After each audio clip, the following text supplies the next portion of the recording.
All right. It's another exciting day where we're launching a book. This is so wonderful.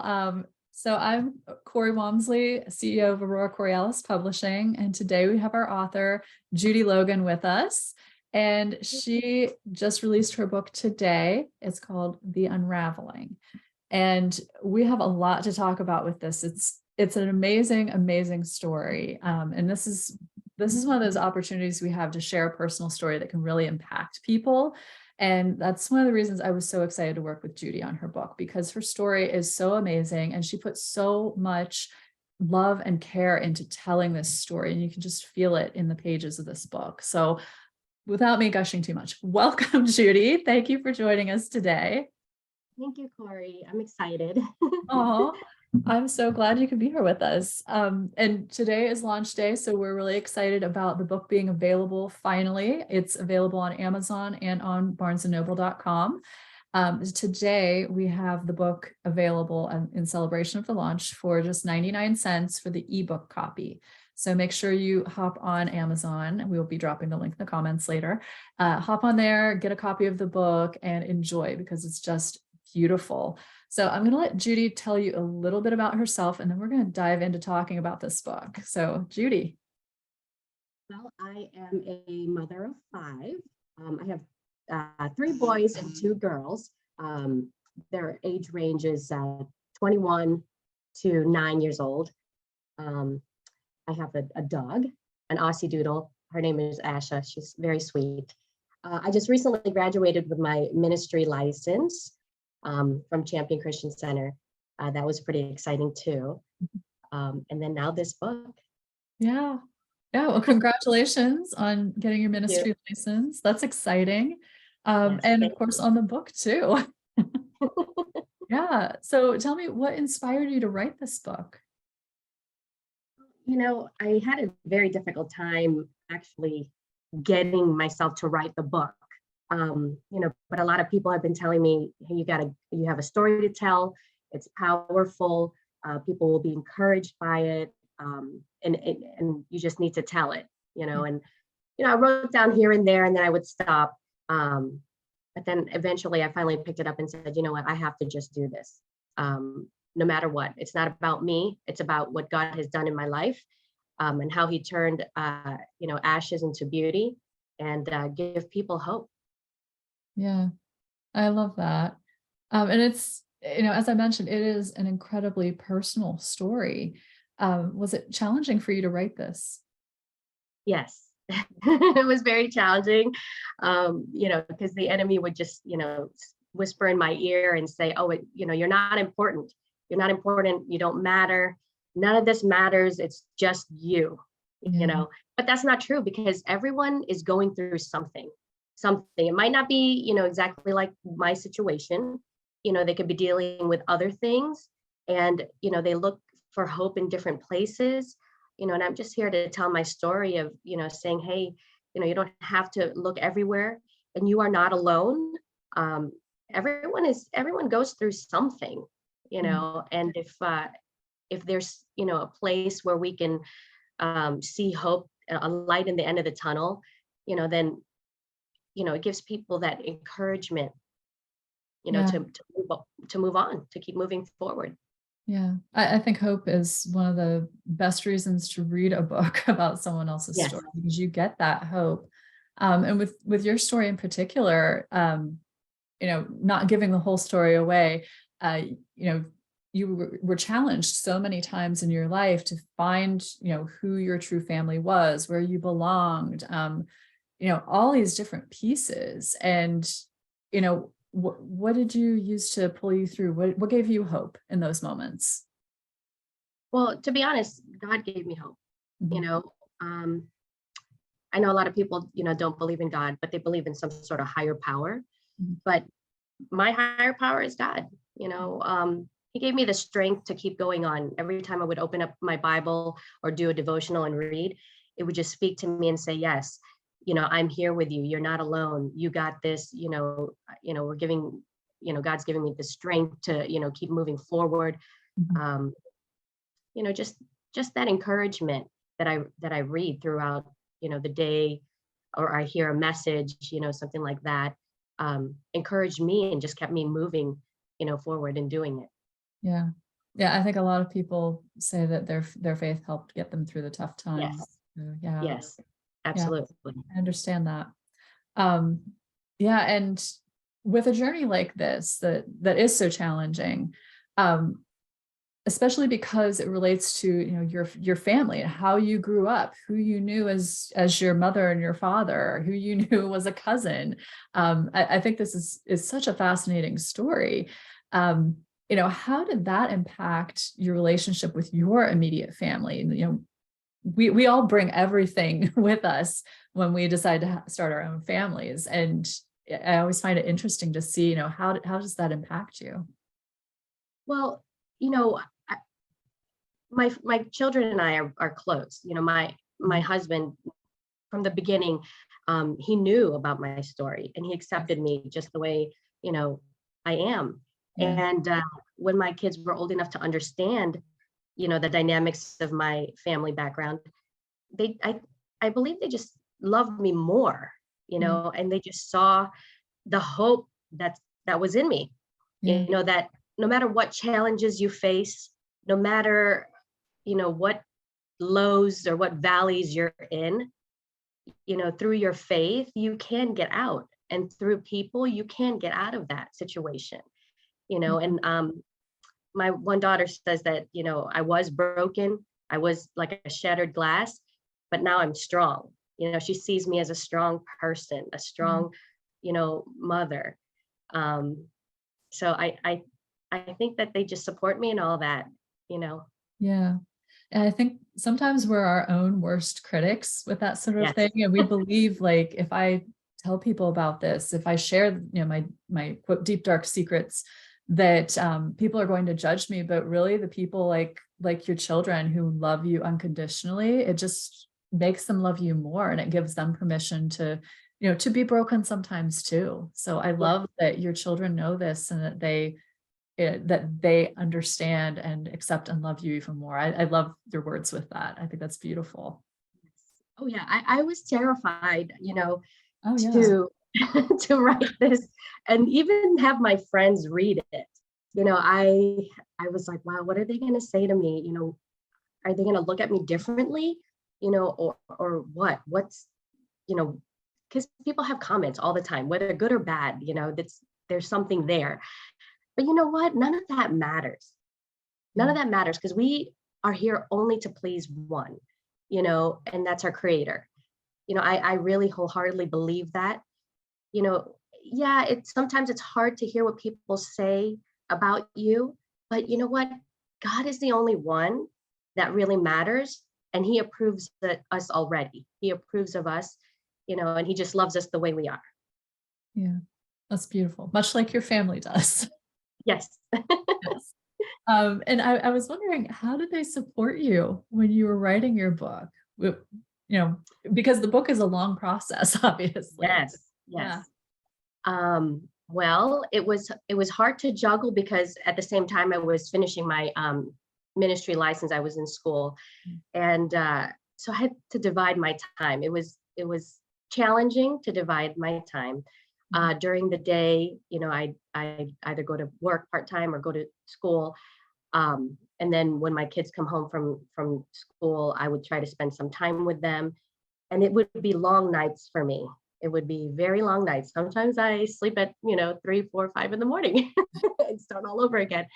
But it was a sacrifice. They understood, Mhm. and I just really love them and appreciate that, their support in all this. Yeah. I'm glad you shared a little about how you worked that in, because I work with a lot of people who have children, they have jobs, they have all these things going on. And myself, I have two kids, and it is challenging trying to fit that in. But I think it's important to recognize too that it's temporary. It's only a short amount of time. Um, we hear from people that they'll take years to write their books or whatever. And I think that when someone is looking at it from like, do I want to dip my toe in the water, from that perspective, it can seem like a big, long, crazy process. But it was temporary. And yes, you did have some nights where you had to stay up late. But I love that you worked it in and were able to, balance your job, your family, and getting this book done. And now it's done. Yes. So, Yes. yeah. So I'm like, okay, what do I do now? Because I don't have any proofreading to do or anything like that. But Yeah. um, it's good though. Now I could spend more time with my kids. Yeah. Yeah. What did they say when you finally hit publish? What did they have to say? Well, they waited till midnight, Yeah. this morning. And, they came down, they said, congratulations, and Oh, it's still surreal. It's still, I'm still trying to get used to it. But yeah, they're excited. They didn't even want to read any of the edits that I've done yeah. through the whole process. I would tell them, hey, listen, let me tell you just a little bit, just let me read a snippet to you. But they would listen just to that much. And they're like, they want more, but they don't want to hear it because they want the actual physical book in front of them. Yeah. I can understand that. You hate to ruin the whole story, but it's so exciting that you want to hear more. Yeah. Yes. Oh, that's awesome. I love how supportive they are with you. That's wonderful. Um, Yeah. so looking at kind of the overarching story and, everything that you put into it, um, because this story involves a big piece of forgiveness, what do you think we can all learn about forgiveness from your journey? Well, I've learned that, it's not just about forgiving others. You have to first start to forgive yourself. Because I noticed that I thought, before I had forgiven everyone and I go about my day, but sometimes certain topics or certain things, are spoken or through conversations, I would feel this pain, it would hurt, and I would just start crying again. And I'm like, oh my gosh, I still feel that pain. And I've discovered that, it's like a porcelain vase. When you drop a porcelain vase, the pieces shatter and you could put the bigger pieces back together and even glue some of the smaller ones. But the little shards that we can't see with our naked eye, those are still lingering there. Those Mhm. hurts are still there. But I discovered that once you forgive yourself, you have to forgive yourself. Forgive yourself for the trauma that you've gone through or anything that that isn't out yet. Um, Once you forgive yourself, then you're able to forgive others. And when you forgive others, then you're able to love, and a big part of it is love, with forgiveness. Yes. So yeah, so that was a big part of my journey. And that's why I'm able to, talk about my story today without crying. Yeah. Now it's tears of happiness instead, instead of pain. But yeah, forgive yourself. Whatever situation you're going through, first of all, you're not alone. There's always someone to reach out to. And it's a season. It'll Mhm. pass. It will pass. Yeah. I think that's probably one of the toughest things for people to do is to forgive themselves. Yes. Yeah. And with your story, it's very interesting that that was kind of a missing piece for you because, for those who read the story, you need to get the book. Yes. When you read the story, you'll see Judi really was almost an innocent bystander in the beginning of the story. It was, you would look at her and say, how in the world do you feel like it's your fault? But I think a lot of us, when we're involved in something, we feel like we have to have some blame for it. So recognizing, years later that the way you recognize that you had to forgive yourself, I think that's beautiful. And, that speaks to your strength and your ability to heal things from the past and to have that desire to heal them too. Yeah. So thank you for sharing all of that. I think that's a really important lesson. And, looking again at the overarching book, what is the big message you want to get across? The big message is that, there's hope. People look in the wrong places. They turn to drugs, they turn to alcohol, they turn to people, they turn to food, they turn to other things. But what I found in my um, journey is I turned to God. When there was nothing else that I could turn to, I said, let me try this. What can go wrong or what can hurt, right? Yeah. And when I started, reading the Bible, I really didn't know what to expect. And actually, when I opened the Bible, I didn't understand it. I didn't understand it. It wasn't comprehending. So my husband bought me a children's Bible, believe it or not. So I started with a children's Bible.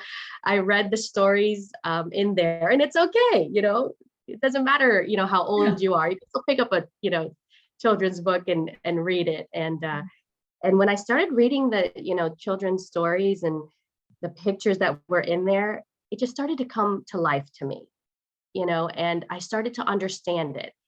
Mhm. And then when I, transitioned over to the Bible, the adult Bible, um, it started to come alive. The Bible is a living, breathing word of God, and it's so powerful. All the different stories that you can read in there, it you can relate to them, um, and there's there's hope in that. If stop looking everywhere else, here and there, turn to God. you know if you think that there's a higher power and that something else can help you, just crack open the Bible and just see. Just God doesn't expect anything from you, but if you just come to him with open arms, he will start healing you, Mhm. the way he did me. He healed me from the inside out. And even friends that I've known for years, for over 10 years, that I've never told my story, and finally has read my book, they're like, no way, this isn't you. Because I don't carry that. It's not me. It's not part of me anymore. Whatever baggage that was there, because God just healed it all. So, you're never alone. There's always, somewhere to go to. You just need to know where. Yeah. You make a very good point there. Um, and as much as we want cheesecake to heal us, Yes. it's not gonna happen. No. Try. Yes. Um, yeah, thank you so much for sharing all of that. That was wonderful. And I know there are going to be people watching this too who have a big story, and maybe it's really challenging. Maybe they do need to work on healing. Cheesecake's not the answer, but No. for those people out there who have that story, what would you tell them? Just start writing. Just Mm. start writing. I started off writing in pieces of papers here and there, and I had to like compile them and find them. And then one day I was like, all right, I'm just gonna sit down and just start typing. I just started typing, and then you slowly put the pieces together. Mhm. But just start. You can't get to the end unless you start first. So just start writing post-its on notebook, on whatever it is. Just start writing your thoughts, start writing your things that you can recall from your past, whatever it is. Just start writing, because that's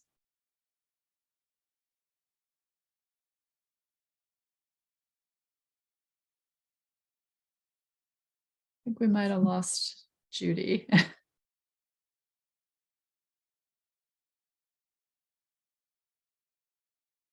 Not sure what's going on with the connection here. But I was about to wrap up anyway. So thank you for Judy joining us today. And if anybody has comments, questions, anything, if you want to drop them in the comments, we are happy to answer them. Oh, she's back in. Okay. oh you That's okay. froze. I think we caught most of it. Um, there we go. Okay. I'm trying to watch it on my phone and see what's going on too. So it looks like you're back on now. Yes. All Yeah, right. you So froze. Like, I thought, okay, how come she's not moving? yeah, I think Realize. the connection somehow dropped out. So I was just like wrapping up. Yeah, did you have any final thoughts? I know we kind of interrupted what you were saying. Well, hopefully they heard what I said. Just start writing. It starts there, and it'll eventually, your life will eventually unravel and end up in a book. So just, just know that you're not alone, and people want to hear what you have to say. I Yeah. thought that I thought that they didn't, but I've gotten so many good reviews that, you know what, you have a story to tell, and people want to hear it. Yeah, absolutely. I Just go love buy the that. book. Yes, it's your story. Thank you, Judy, for joining us today. It was so wonderful talking with you. Thank And I you hope so much. everybody enjoyed hearing about your book and your story and a little behind the scenes stuff. Um, yeah, I know the conversation got kind of blippy here at the end, but I think we got all the important pieces on. Yes. If you have comments or questions for us, drop them in the comments. We're happy to answer them. And make sure you go get a copy of The Unraveling. It's a beautiful, beautiful book. And we're doing that special today on the ebook, 99 cents for the copy. And yeah, I think that was everything. Judi, did you want to mention how people can connect with you? Well, you can visit my website, Judi Logan, judilogan.com, and Instagram and Facebook on author Judi Logan. And it's Awesome. Judi with an I. Yes, Judi with an Judi I. with an I, and you won't find me. I have the same problem too. Yes. Awesome. Well, thank you so much for being here today. And thank Oh you. no, it cut out again. Well, thank you so much. If you could still hear me.